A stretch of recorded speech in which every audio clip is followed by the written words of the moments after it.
बिस्मिल्लाहिर्रहमानिर्रहीम अस्सलाम वालेकुम ज़यम नूर यूसुफ ज़े मशरिक स्पेशल सरा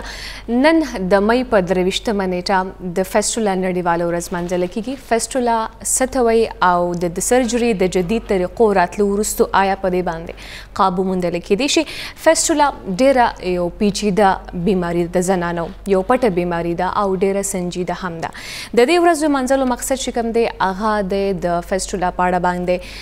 आगाही वर्कवल दी आओ द दे मखनीवी द तरीक़ो ता वदा वर्कवल दी दा यवा डेरा संजीदा बीमारी दा पदे बाने बमोंग खबर अतरे को मुसर स्टूडियो के जयवाज़ ने मुसर डॉक्टर साहिब मौजूदा the fistula project focal person professor doctor Tanveer Shafqat मुसर स्टूडियो के मौजूद दागे तपा स्टूडियो के हर कले वायु डेरा मना ना डॉक्टर साहिब तासु मुत वक्त राको मेहरबानी तासु डेरा में मेहरबानी द 23 में मुंगा द फेस्टुला 12 की यो आगाही प्रोग्राम हवाला सर दा मनाओ चे जमुंग मुल्क के फेस्टुला चिकुम पेशेंट्स दी आगई इलाज मुशी और मख के चिकुम जनाना पदे मरज़ के मुब्तला दी आगई हम मुंतद इलाज द पारा राशि और नूर खज़े चिकुम द बच्चो रवड़लो वाला उम्र के दी आगई तदा मसला पे खनशी सही डॉक्टर साहब टोल न पहले खुरात दवाई चे फेस्टुला सदी फेस्टुला कम बीमारी दा फेस्टुला यो दसे बीमारी दा चे आगा दा चिकुम खज़े द बच्ची रोड़ो उम्र के भी आगई माशुमान रोड़ी बच्ची पैदा कई नो जजगी दौरान के मसाना के यो ज़ख़म जोड़शी या यो सुरे जोड़शी नो आगे न हर वक्त तश इम्तियाज़ बईगी नो आगा खज़ा चिदा खपल इम्तियाज़ बांधे कंट्रोल न लरी नो आगे द पारा यो जिस्मानी तकलीफ़ जोड़शी यो ज़हनी और सोशल प्रॉब्लम वर्त जोड़शी नो बीमारी दसे शुरू की गई चेक हमल दौरान की आगे खपल एंटीनेटल चेकअप बराबर नहीं करे और डॉक्टर तैजान नहीं खोदले या डिलीवरी दसे कसानो सर की गई चागई दे मुताबिक इलाज नशी कोले चागई तद ऑब्स्ट्रक्टेड लेबर सिम्टम्स शुरू शी चकल माशूम पैदा के दो के ग्रान भी नो आगा अस्पताल तजानू न रसई नो दे दौरान के द माशूम द सर और द मसाने दौरान दीवाल सरा यो ज़ख़म जोड़शी नो आगा दे दौरान के अक़ी तदत शुमितियाज़ तकलीफ़ पे दो तक मसला जोड़ेगी जी डॉक्टर साहब बता रहे थे फेस्टुला सुमरा किस्मु रहंदी किस्मु नेश्ते और सुमरा किस्मु नहीं दरा तू आओ जी फेस्टुला दो किस्मु न दी यो ऑब्स्टेटिकल फेस्टुला दा चिकुम द दे खज़ो चिकुम द जजगी हम अमल दौरान के पेखीगी और द्वम किस्म फेस्टुला आगा दा चिगाइनी फेस्टुला वर्तवाई या आइट्रोजेनिक फेस्टुला वही नो आइट्रोजेनिक फेस्टुला या गायनेकोलॉजिकल फेस्टुला आगा टाइम जुड़ीगी चिकला द खज़ो द बचदानी ऑपरेशन कीगी या द लांदे द प्रोलैप्स यूट्रस द पारा सर्जरी कीगी नो आगे दौरान के का सर्जन या डॉक्टर काबिल न भी और तजर्बाकार न भी और मसाने तसर नुकसान उरसी या कटशी मसाना दे दौरान के या मख के अगे डेर मुश्किल सर्जरी शवी भी नो आगे दौरान के सर्जरी का ग्रान भी नो आगे तबियात तशुमितियाज़ो बैदो तकलीफ़ जोड़े देशी जी फेस्टुला कम उम्र के लगी कम जनाना ची आगद फेस्टुला कार की यो खमाता तो वेल से जमुंग माशरे के योदा खबर द चे जिनके कम उम्र के बाद कीगी नो आगई बचदानी और वजूद और अडू के दे मुताबिक जोड़ शवी लान नहीं पूरा चे आगई बची रोड़लो अमल दौरान पूरा की का ना नो आगा चे एंटीनेटल चेकअप हम जमुंग माशरे के दादा चे जिनको त बस खज़ो तवई चे कोर के इलाज बकीगी और माशूम बकोर के पैदा कवई नो दे हालात के चे जिन्हें अडू के बराबर नहीं और माशूम डेर पगरा न बांधे उशी नो आगा टाइम के दई द मसाने के द सुरे के दल या द BBF वर्त चे वायु फेस्टुला पैदा के दो खतरवी नो 10 जनाना त पकार दा चे प्रॉपर खपल एंटीनेटल चेकअप हम कई हमल दौरान के डॉक्टर तजी और डिलीवरी चे दा पहला डिलीवरी खामखा हॉस्पिटल के कबल ज़रूरी दा चिकला खुदैमा का माशूम पैदा के दो के तकलीफ़ राजी या ग्रान भी न कीगी नो सिजेरियन सेक्शन मतलब चिकुम ऑपरेशन डिलीवरी दा आगा खो के देशी नो आगा यो प्रिवेंशन हम दे चे मुंगा द फेस्टुला न बा खज़ा बच को और टाइम बांधे ऑपरेशन बांधे माशूम पैदाशी नो मसाने तब नुकसान न रसी जी डॉक्टर साहब संग तासु जिक्र कुछ यो हुआ जदा रची कम उम्र के जिन्हें कई वादिशी योदा वजरा द्वेम वजह दाहम करना लगी कि चे द जिजकी दौरान गैर तरबियत याफ्ता मला कि हम दायो वजदा आओ जी ज़कर माता तो वेल चे डेर कलो के या पेरिफ्रीज के खलक दसे दी या बुजुर्ग खलक चे दी कोर वाला गई वही चे माशूम کور کې به پیدا کیږي دای ورته راغواړي یا LHV یا هغه چې انټرینډ کسانو باندې ډیلیوري وشي نو هغه د زچګي د پیچیدګي او د مشکلات نه دومره واقف نه نو هغه دوران کې کسه تکلیف پیښ شي نو هغه په ټایم باندې خزه بیا هسپتال ته نشي رسیدي صرف دا نه د چې د پهلا ماشوم کې دا تکلیف کې دی شي دا تکلیف هغه خزو تم راتلی شي چې درې سلور بچي شوي نو هغه نه پس ماشوم سایز هر یو ډیلیوري سره غټیږي نو ماشوم کا غټ وی پوزیشن ټیک نه وي یا چې دا مخکې سیزیرین ډیلیوري شوی وي اپریشن شوی وي هغه بیا کور کې ماشوم پیدا کولو کوشش وکړي نو داسې ښځو کې هم د فیسټولا بیماری کې دو خطره شته کوم ښځې چې یو ځل اپریشن وشي نو هغې دویم ډیلیوري پکار د خامخا هسپتال کې کیږي چې موږ ته پته وي چې د دوباره اپریشن ضرورت وي نو موږ په ټایم باندې به اپریشن کوو نو هغه به داسې دردونو کې به ځان نه خرابېږي او دوباره د مشکلات نه به نه تېرېږي او فیسټولا نه به بچ شي جی فیسټولا علاج ممکن دی ډاکټر صاحبه او چې فیسټولا یو بیماری داسې ده چې تکلیف خو یې ډېر دی او داسې عمر کې کیږي چې ینګ ځوانان ښځې دي بچي روړلو والا دي نو هغوی چې تاسو امتیاز او تکلیف شروع شي تاسو سوچ وکړئ چې یو ښځه هر وخت مسلسل هغې نه امتیازې بهیږي نو هغه به څنګه فیل کوي هغې فزیکل پرابلم هم دی ناپاکي هم ده او سوشلی هغه بالکل په یو کور کې په یو سایډ ناست دی خلک ورسره تګ راتګ نه کوي یو بوی ته شو امتیاز تاسو سوچ وکړئ چې واشروم نه سړی تېرېږي یو سایډ نه نو څنګه سمیل راځي نو علاج خو د دې شته خو یو ځل فیسټولا چې جوړ شي نو موږ به هغې معاینه کوو سپیشل ډاکټران وي د دې سرجري دپاره او دا علاج چې د سرجري په طریقه کېږي د دې چې یو ځل مثانه کې یو قسمه سوری جوړ شي چې هول جوړ شي نو د هغې علاج په ګنډلو باندې کېږي یعنی سرجري پکار د هغې ته خامخا صحیح ډاکټر صاحبه آیا د دې بیماری چې کوم تاسو ذکر وکړو چې دا صرف واده کړې ښځو ته لګي زما کوېشن دا چې دا صرف واده کړې ښځو ته لګي او که نه غیر واده کړې ښځې هم د دې فیسټولا ښکار کیږي د obstetrical fistula چې دا ما تاسو ته ووایي چې زچګي عمل دوران کې کیږي که نه چې نا واده کړې ښځې وي د هغې چېرته د رسولی اپریشن کیږي یا عمر داسې وي چې 40 نه واوړي یا د بیماري زنانه بیماري زیاتېدو پرابلم وي یا فایبرایډ وي یا رسولی وي داسې د هغې اپریشن دوران کې هغې مثانې ته نقصان اپریشن دوران کې کېدی شي نو هغوی ته هم فیسټولا جوړېدی شي نو هغوی کې مسله دا وي چې بچهداني نه بچهداني خو لرې شي خو هغوی کې مثانې ته دومره ډیمیج وشي چې د هغوی نه بیا امتیازې ځي موږ ډېرو ښځو داسې اپریشنونه کړي دي څنګه چې نن سبا خلک خپل علاقو کې داسې سرجن وګوري چې او دې سره به اپریشن وکړو نو ناواده کړې ښځې چې دي د دې رسولی اپریشن دوران کې بچهداني لرې کولو د اپریشن دوران کې د مثانې د دې زخم یا د فیسټولا پرابلم ورته جوړېدی شي ډاکټر صاحب دا ماته وایي چې د پیشاب بار بار راتلل او دا بیا نه یې څارول دا هم یو فیسټولا ده نه جی دا اکچولی فیسټولا مطلب دا دی چې تاسو ته مطلب څنګه چې مثانه کې یو سوری جوړ شي نو هغې نه مسلسل متیازې روان وي متیازې زر زر راتلل یا کنټرول نه کېدل دا یو مسله داسې ده چې دوی ته فیسټولا نه وایي دا د یورین چې کوم یو میکانیزم دی د تشو متیازو مثانې کې او د متیازو کنټرول کولو میکانیزم کې هغې کې څه وجه راتلی شي یا انفیکشن کېدی شي یا سټونز کېدی شي یا شوګر مرض وي یا اولډ ایج ښځې وي چې د چا مثانې کمزوري وي نو هغوی متیازې زر زر راځي هغوی کنټرول کولی نه شي نو هغه یو بېله مسله ده هغې ته فیسټولا نه وایي ډاکټر صاحب د دې په علاج باندې به اوس خبرې وکړو چې پاکستان کې د دې بیمارۍ علاج د کله نه شروع شوی دی او د دې خاتمه ممکن ده او که ممکن ده نو دا به تر کومه پورې پاکستان نه به د دې خاتمه وشي د بیمارۍ مونږ تقریبا یو 20 years نه 20 سال نه د فیسټولا بیماری علاج دپاره یو فیسټولا فاونډیشن یا UNFPA تعاون سره دا یو سنټر قایم شوي دي ټول صوبو کې دي زموږ صوبه کې پېښور کې دی لاهور کراچۍ اسلام آباد داسې ټول ځایونو کې دي نو مونږ چې کوم پیشنټ مونږ ته ریفر کېږي د هغوی سرجري په ذریعه باندې علاج کول غواړو چې وشي خو بیا هم زموږ ملک کې تعلیم دومره نشته چې کوم ښځې کلو کې دي یا هغوی تعلیم نشته یا سړي دومره اجازت نه ورکوي چې علاج دپاره راشي نو هغه د دې رسایي دی زموږ سنټر پورې نشي کېدی نو دې دپاره مونږ آګاهي پروګرامونه کوو ډسټرکټ لیول باندې هم کوو ډاکټرانو سره هم کوو او LHV سره هم کوو چې تاسو سره داسې کوم مریضان وي هغه مونږ ته را ریفر کوي چې پراپر ټایم باندې هغوی سرجري وشي نو تقریبا هر کال یو تقریبا 7 نه 10 هزار پورې ښځې دي چې هغوی ته دا بیماري وشي یا هغوی کې مبتلا وي او اپریشن یې نه کېږي یا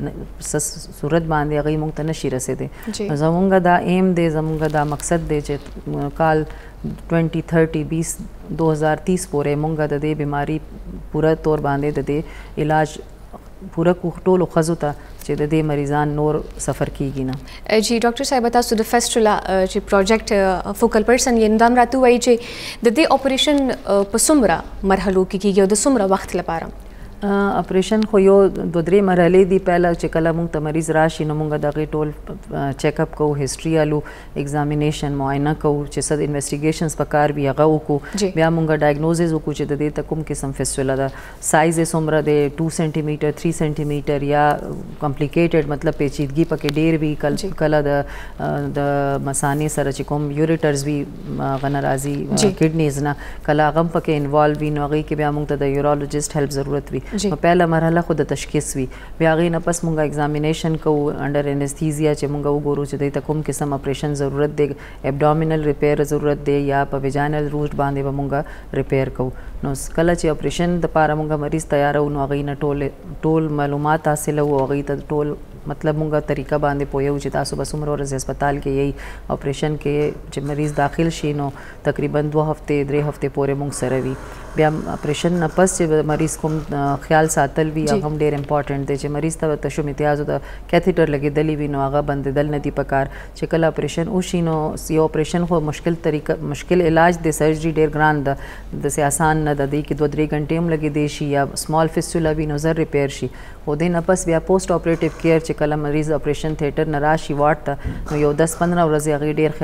خیال ساتل پکار دي. نو تقریبا 2-3 هفتې مریض مونږ سره تیروي. او که پهله ځل باندې ټیک شو مریض نو بیا خو ډېر ښه خبره ده، مونږ هم خوشحالېږو او مریض هم خوشحالېږي. 98% سکسیس ریټ دی د سرجري. که ښه لاس باندې یا ښه سرجن سرجري وکړي نو 98% چانس دی چې پهله ځل کې اپریشن به کامیاب وي او مریض ته به فیسټولا تکلیف ټیک شي، هغه به دوباره د امتیازو د کنټرول نه هغه به نه وي، تکلیف نه وي ورته. که فیل شي نو بیا 3 میاشتې پس دوباره بیا مونږ مریض ګورو، که خدای مکړه داسې وي نو 2-3 اپریشن هم کیدی شي. جی په دې اړه باندې ما ته یو چا ویلو چې ډاکټر صاحب نه به دا پوښتنه خامخا وکړي چې د فیسټولا علاج وروستو یوه زنانه بیا دوباره حمله کیدی شي، د هغې په پریګننسي باندې خو څه اثر نه پرېوځي د هغې دوباره پریګننټ کېدو باندې؟ نه جی بالکل، پریګننسي کیدی شي. مونږ پیشنټ ته ټوټل معلومات فراهم کوو، مطلب هغه پوهیو چې تا به 3 میاشتې به بالکل ټوټل پرهیز وي. چې کله د دې فیسټولا اپریشن وشي نو هغې نه پس 2 کاله پورې پکار ده چې حمل نه کیږي. چې حمل وشي نو بیا هغه به مونږ ته راځي، مونږ سره به علاج کوي او ماشوم چې دی هغه به بیا لوی اپریشن په ذریعه پیدا کیږي. هغه ښځې چې کوم د دې ماشوم دوران کې یا حمل زچګي دوران کې چې دا تکلیف جوړ شوي ظاهر ده چې هغوی به نور بچي روړل غواړي نو حمل هم کیدی شي او ماشوم چې دی بیا به क्वालिफाइड او ټرشري کیر هاسپټل کې سیزیرین طریقه سره به ډیلیور کیږي، نارمل ډیلیوري ونه کیږي دغه. جی څنګه چې تاسو پته د پاکستان کې د فیسټولا ماهرین او صحت مرکزونه ډیر کم دي، نو تاسو په دې اړه باندې څه خدمات دي فیسټولا؟ زه خپله تقریبا 2006 نه اوسه پورې د دې سنټر کې یم. مخکې زما پروفیسر ډاکټر روبي ما سره وه، بیا مونږ مختلف ځایونو کې د دې ټریننګ وکړو. نو اوس ما سره چې کوم اسسټنټ پروفیسران دي زه هغوی تم چل ښیم، ما سره هغوی اسسټنس کوي. ډاکټر نازش ده، ډاکټر سایما شهزادي ده، 2-3 ډاکټرانې نور دي چې کوم ما سره سرجریز اسسټ کوي نو وخت سره سره هغوی هم ټرین کیږي. نو زمونږ یو پېښور کې چې دا سنټر دی دا KPK کې پهلا سنټر دی. داسې نور ډاکټران شته ګایني والا چې هغه خپل تجربې سره یا خپل کلینیکل سکل سره د VBF ریپیر کوي. داسې ابټاباد کې هم دي، ډی خان کې هم دي، خو هغه سپیشلایز سنټرز نه دي. نو چې مونږ ته چې کله پیشنټ ریفر شي نو هغه داسې کیس وي چې هغوی بس بیا انشاءالله مکمل هغې صحتیابي امکان ډیر وي. جی ډاکټر صاحبه چې کوم زنانه وي هغې نه وي خبر فیسټولا نه او هغې ته دا بیماري لګېدلې وي نو هغې ته به څنګه پته لګي د هغې څه سمټمز وجوهات؟ سمټمز خو هغه به مونږ ته پته ولګي چې هغه چې ماشوم یې روړلی وي، ډیلیوري نه پس به ورته دا تکلیف جوړ شوی وي یا کله کله داسې وي چې ډېر ډیفیکلټ ډیلیوري نه پس یو هفته کې دننه هغوی ته پته ولګي چې امتیازو باندې کنټرول نه وي نو ښځه پخپله پوه شي چې زه باتروم ته امتیاز یې نشم رسولی، هر وخت یې هغه امتیازو نه لمده وي، کپړه استعمالوي یا پیمپر استعمالوي نو هغه خو یو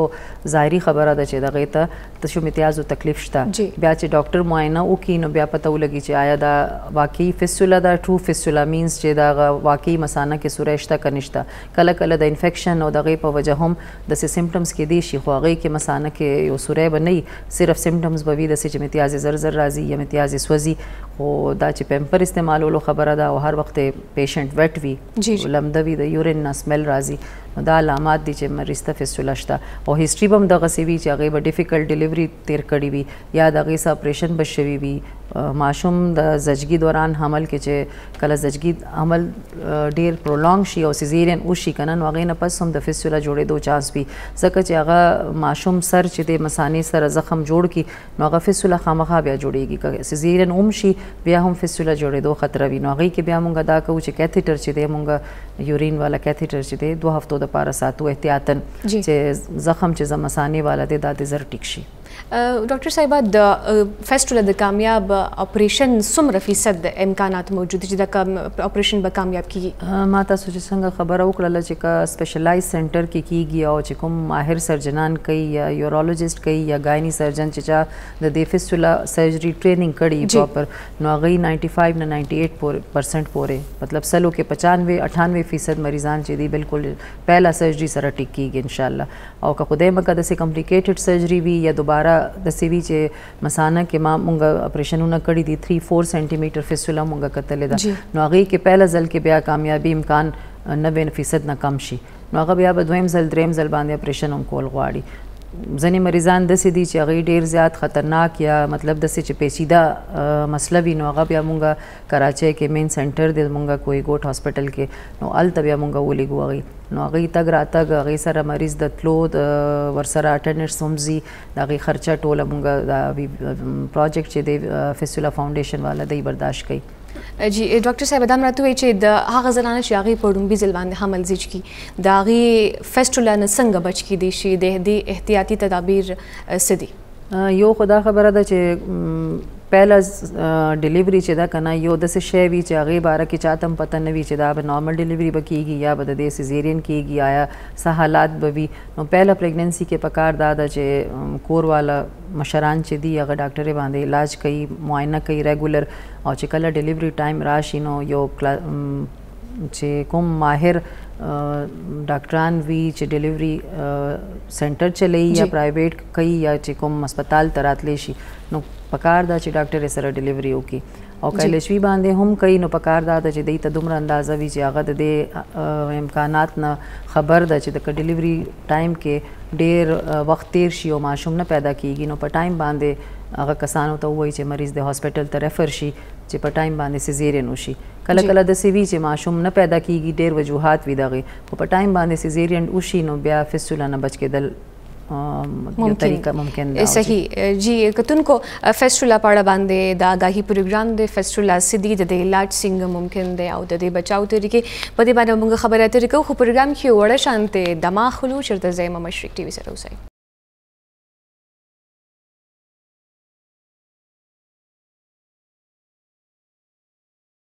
یو ځل بیا هرکلی تاسو ته نن د فیسټولا په اړه باندې نړیواله ورځ منځله کیږي د دې په اړه باندې آګاهي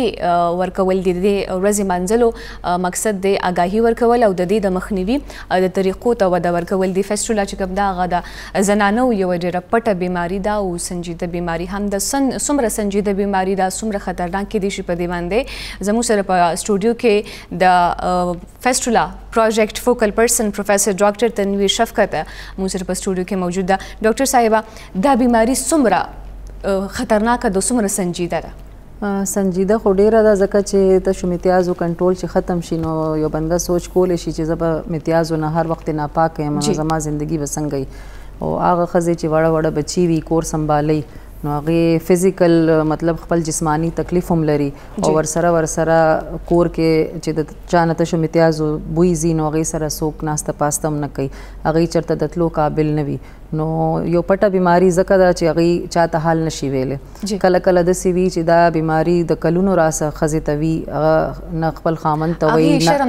او شرم په وجه نه هغه چاته ویلی شي نه د کور والا مشران دغې غور کوي چې د دې علاج آیا واقعي شته که نشته موږ ته ډېرې ښځې داسې راغلي دي چې هغوی پهله بچو کې دا فیسټولا تکلیف جوړ شوی دی ورته او 15 کاله پس د هغوی خپل زوی یا کور کسان چې دي هغوی موږ له هغه مریض راوستی دی چې د دې تشو امتیازو علاج تاسو وکړئ مطلب هغوی دومره مجبوري زندگی تیره کړه چې هغوی هر وخت به ناپاکي کې به نو چې کله موږ د دې علاج وکړو او سرجري وکړو نو هغه مریض دومره دعاګانې موږ ته کوي چې هغوی پاک شي منځو دست مغه کی ځان برابر کی تګ را تګ کول شي نو صرف د جسمانی بیماری نه علاوه د سوشل پرابلمز چې دي هغه ډیر زیات دي ځکه چې تاسو منځ به کوئ تاسو به سوچ کوئ چې ناپاکي ده روجه به نیولو کې به تاسو هغه سوچ کول دي که نه چې بنده سوچ وکړي او دی کې ګرمي موسم کې هر وخت پیمپر نن سبا خو افورډیبلیټي هم نشته مخکې خو خلکو به کپړه ایږدله اوس دومره ده چې خلک پوه شول څنګه چې ماشوم ته پیمپر اچوي د هغه زنانه چې دي بیا پیمپر راغواړي هغه ځان ته لګوي نو پیمپر په وجه هم تکلیف خو مریض ته وي ډېر زیات نو پوشیده هم ده او سنجیده هم ده دواړه خبرې دي بیماری داسې ده چې د دې علاج په ټایم پکار دی خو زموږ ملک کې حالات داسې دي چې ښځې د خپل بیماری باره کې چاته وینا داسې نشي کولی نو هغوی په ټایم باندې علاج ته ونه رسي او ډېرې ښځې داسې دي چې موږ ته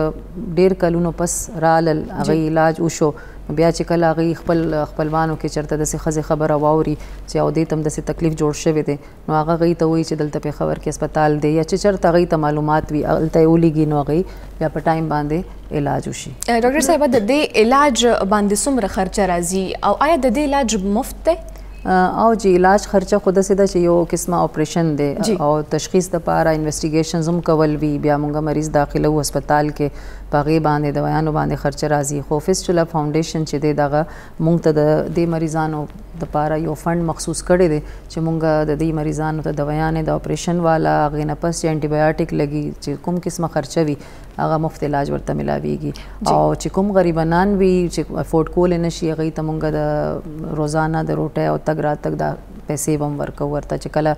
موږ ته پته ولګي چې مریض ډېر زیات حقدار دی مستحق دی او ډېر غریبي ده پوره کولی نشي نو مریض 2-3 هفتې هسپتال کې تیری نو خرچه هم ډېر راځي په دې باندې صحیح ډاکټر صاحبه چې کومې زنانه اوس فیسټولا کې اخته دي نو هغوی پېښور کې علاج کم ځای نه کولی شي ځکه چې د دې مرکزونه ډېر محدود دي او ماهرین هم دومره کم دي او پېښور کې زموږ هسپتال کې لیډ ریډینګ هاسپټل کې زه کار کوم زموږ خپل فیسټولا فاونډیشن په تھرو دا سنټر قایم کړی دی د هغې آګاهي مهم وخت تر وخته موږ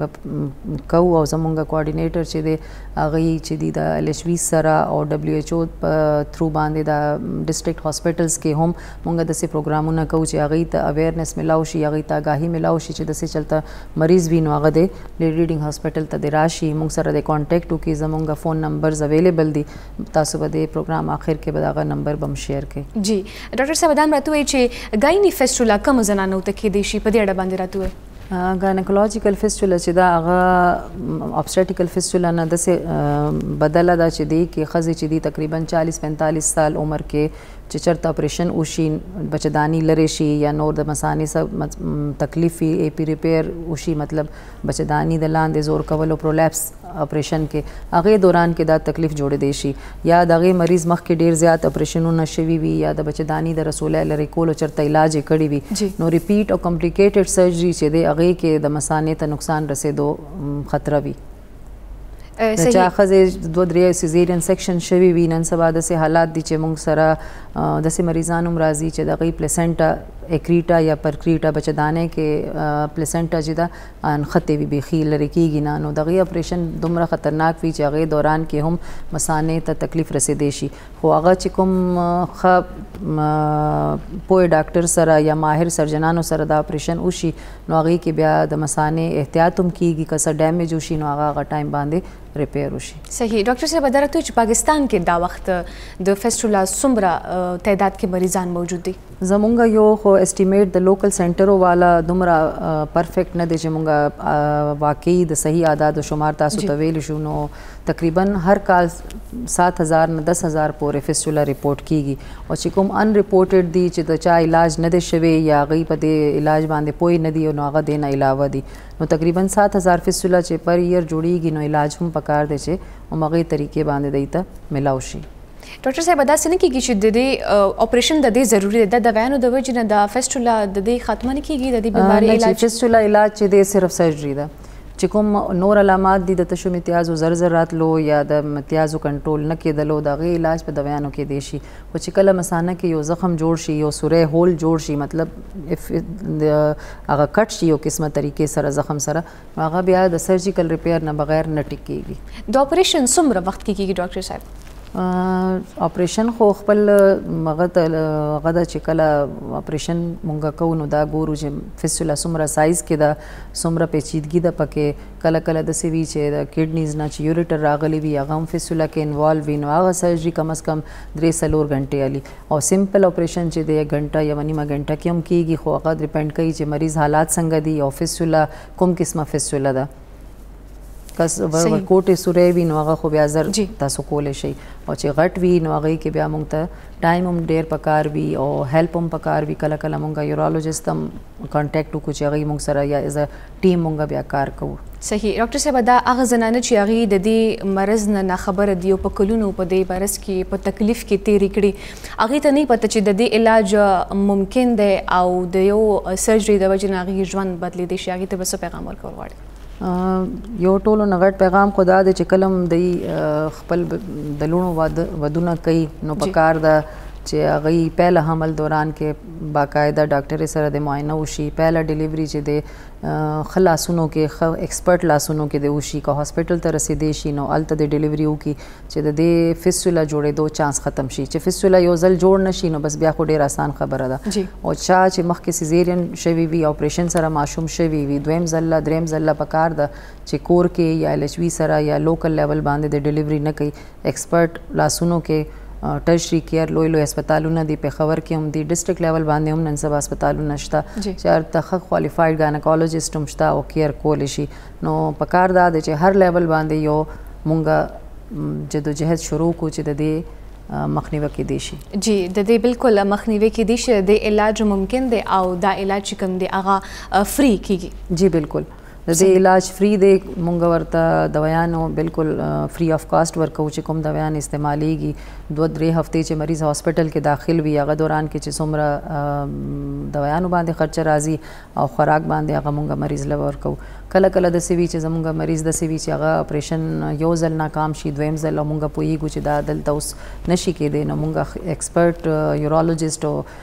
فیسټولا سرجنز چې دي هغه کراچۍ کې دي نو مونږ هغوی دپاره دا انتظام هم کولی شو چې هغوی مونږ هلته ریفر کړو نو هغې دپاره مونږ تګ راتګ خرچه هم ورکوو هلته چې هغوی سټې کوي نو هغه مفت وي هلته اپریشن علاج هم مفت وي نو هغه بیا زموږ ذمہواري وي چې مونږ مریض هلته ولیږو او هغې دپاره هر څه انتظام وکړو صحیح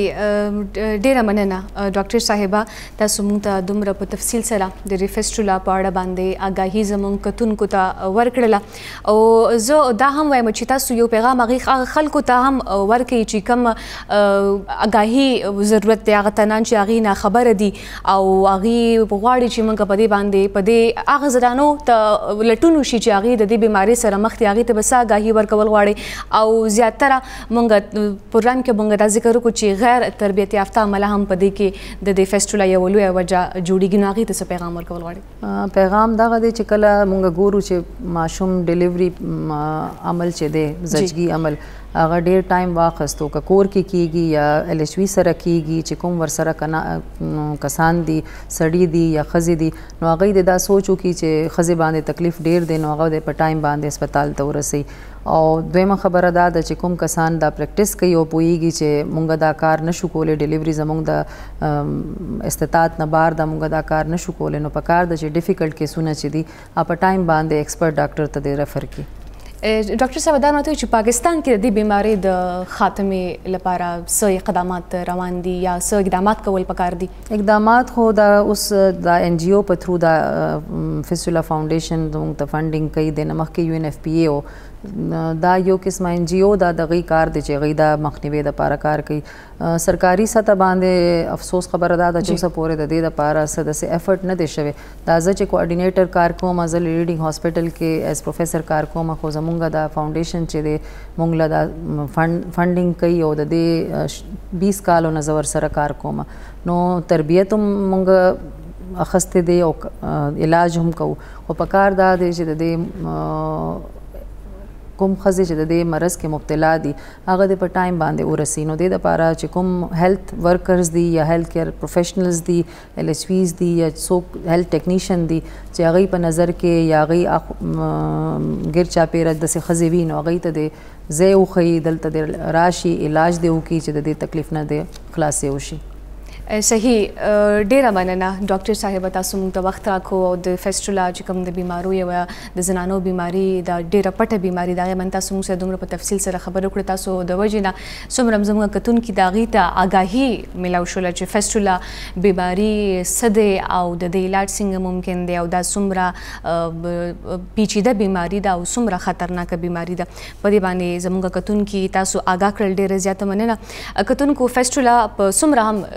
دا وخت زموږ کتونکي دي زنانه دي میندې دي خویندې د هغې د فیسټولا ښکار دي هغې ته وایو چې په وخت باندې د خپل د دې بیمارۍ علاج وکړئ د دې علاج ممکن دی د دې علاج بالکل فری کیږي مفت دوايانې درکړې کیږي او د دې اپریشن چې کوم دی سرجري هغه هم مفت کیږي تاسو خامخا خپل د دې بیمارۍ علاج وکړئ د خپل ژوند چې کوم دی هغه یو ښه اړخ ته راوګرځوئ ځکه چې زیاتره زموږ زنانه داسې دي میندې خویندې داسې دي چې هغې په دې بیمارۍ په اړه باندې بالکل خبره نشي کولی هغوی ته بالکل هغې شرم محسوسوي چې موږ دې بیماري باندې خبرې وکړو هغوی دومره تکلیف سره خپل دغه بیمارۍ سامنه کوي نو به هغوی ته موږ دا ریکویسټ دی چې دغې بیمارۍ په اړه باندې تاسو خامخا نږدې ډاکټر سره رابطه وکړئ او خپل علاج خامخا چې څومره زر ممکن وي هغه وکړئ د بل پروګرام سره به بیا میلاویږو د پروګرام وخت سرته رسي د خپل ځان ډېر زیات خیال ساتئ اجازت راکړئ د خدای په امان